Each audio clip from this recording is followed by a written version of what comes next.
Take a picture first.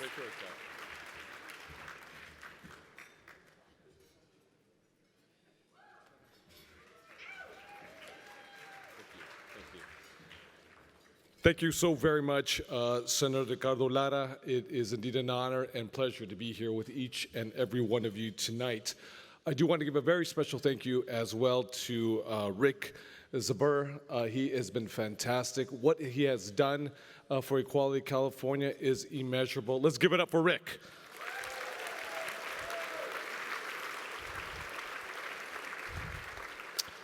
Now, you may not know that Rick is actually half Czechoslovakian and half Mexican.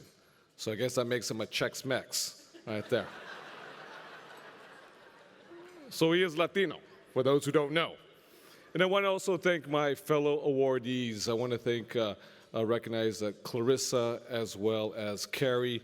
I know that my good friend Tom Steyer will be coming up very shortly. Also to Lisa Ling as well, who will be recognized tonight. I want to give her, obviously her props as well.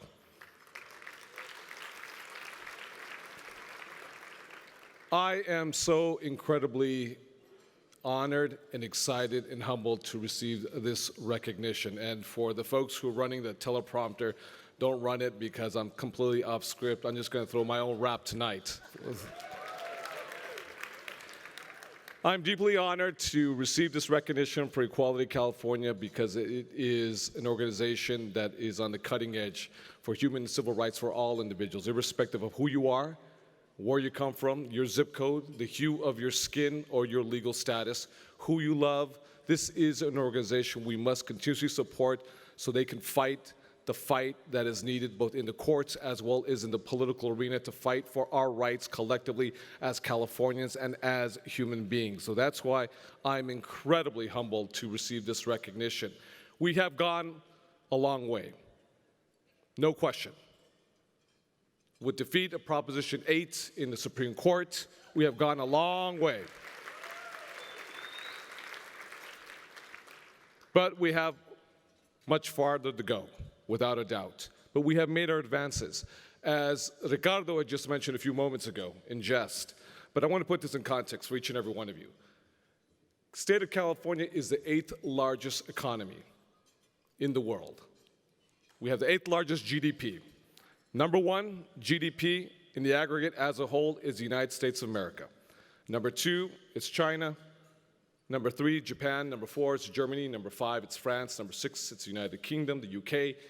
And at number 7, barely by a whisker, is Brazil. And at number 8 is the great state of California. Now, as Ricardo just mentioned a few moments ago, being the 8th largest GDP in the world, at least for the California State Senate, being a bicameral body, if you want a penny or 2 or 3, $1 or 10,000 or 10 million or 100 million, he's absolutely right. You have to go through my 2 queens first in the California State Senate. Ricardo Lara is the chairman of the most powerful committee in the California State Legislature, which is the Appropriations Committee. He is very fiscally conservative. However, I've had some concerns of some of the spending on those Prada ascots that he tends to wear as of late. We have to keep it within the realm of our budget of the state of California. And also to my chairman of the Budget Committee for the California State Senate from San Francisco is the incredible Mark Leno from San Francisco as well. So these are 2 individuals who were not chosen because they're LGBT. They were chosen because of their incredible skill set. They were chosen because of their political acumen. They were chosen because they know how to handle tough budgets. They were chosen because they know how to count their numbers and do it very, very well. And it is incredible that in the most powerful nation on planet Earth, in the most powerful state in the Union, 2 individuals who head up the most powerful fiscal committees in the country are in fact LGBT, and one specifically is an LGBT man of color, a Latino right there.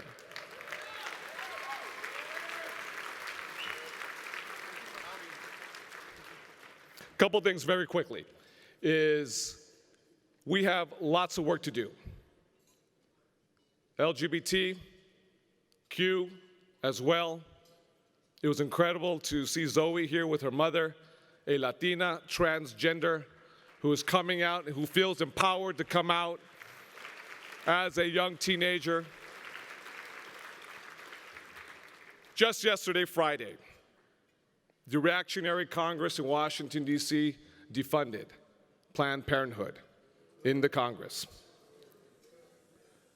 That means we must all collectively commit ourselves to the plight of women and their rights throughout the country and throughout the state of California.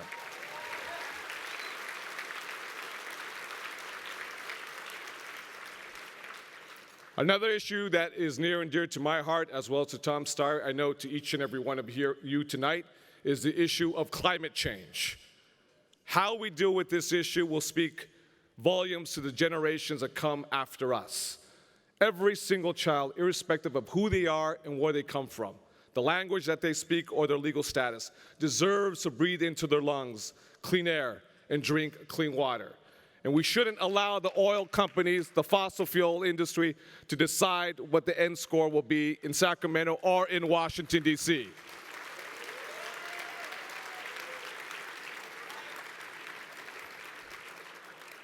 I am incredibly proud and honored to head up and be the president, which I believe, and I say this subjectively, but I think the empirical evidence stands for itself, the greatest legislative body, bar none, in the country, which is the California State Senate. Income inequality, pay equity for women, death with dignity, vaccinations, climate change, equality for gays, rights, lesbians, bisexuals, transgenders, and those who are questioning or young queers that we have today in California. When you plant your flag, and I love what Kerry said a few moments ago. I love what Kerry said, because it's about choices. He's absolutely right. As elected officials, as policymakers, Democrats or Republicans, or decline to state or agnostic, irrespective of your political persuasion or ideology or political affiliation, we have choices, and we make choices. You move forward with a sense of intentionality to help improve the human condition for all individuals. That's why LGBT and Q rights are fundamental to who we are as a society. It's not about tolerance. It's about respect. It's about dignity. It's about making sure that everyone is equal, irrespective. And I love, because laws are laws, no question about it. We can pass laws endlessly. Folks don't follow laws. Folks litigate laws. We have to change culture, because we all belong inclusively in the society.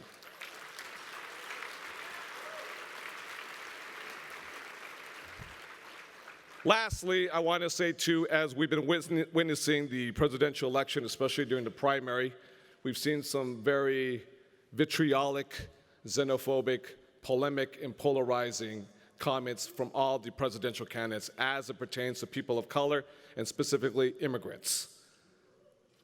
Immigrants are human beings irrespective of their legal status and deserve respect and dignity, just like anybody else.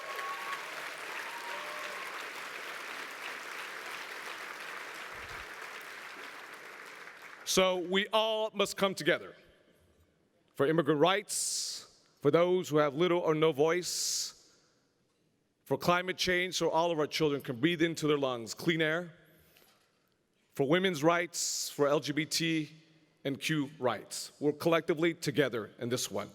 And again, to Rick and to Ricardo Lara and to all the incredible board members of Equality California and to all the supporters here tonight and to all my fellow awardees, from the bottom of my heart, on behalf of the California State Senate, I want to thank you so very much. Muy buenas noches a cada uno de ustedes. Gracias a todos.